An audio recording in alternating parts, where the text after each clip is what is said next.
खरं म्हणजे मी जेव्हा जेव्हा दहीहंडी करता भिवंडीत येतो तेव्हा तेव्हा वरुण राजाला सोबत घेऊन येतो। याचं कारण काय?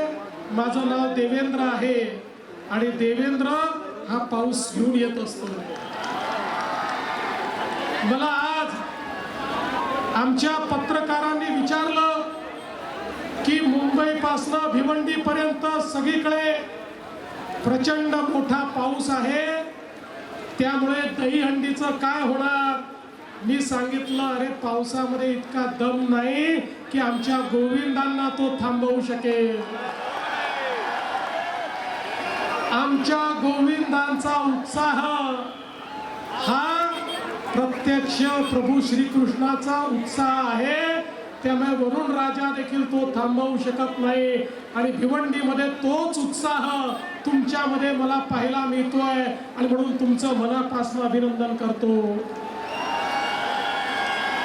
माझ्या गोविंदा भगिनी आणि बंधूंनो, आपल्याला कल्पना आहे, नुकतंच भारतीय सेनेने ऑपरेशन सिंदूरच्या माध्यमातून पाकिस्तानमध्ये घुसून पाकिस्तानच्या पापाची हंडी फोडली आहे।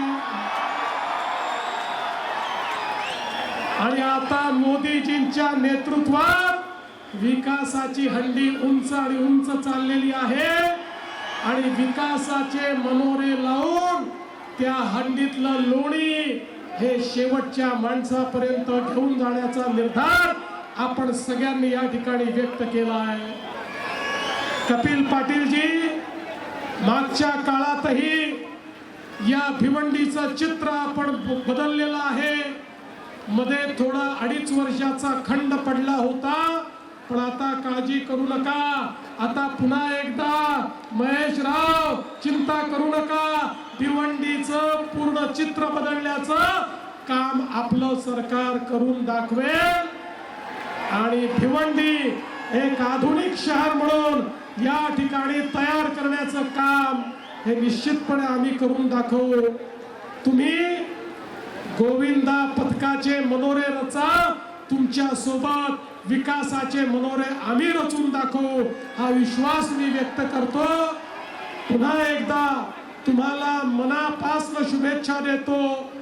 अतिशय चांगल्या पद्धतीनं मनोरे रचा, पण सुरक्षेची देखील काळजी घ्या बाबांनो। तुम्ही या भारताचं भविष्य आहात, हे भविष्य सुरक्षित राहिलं पाहिजे एवढीच विनंती करतो।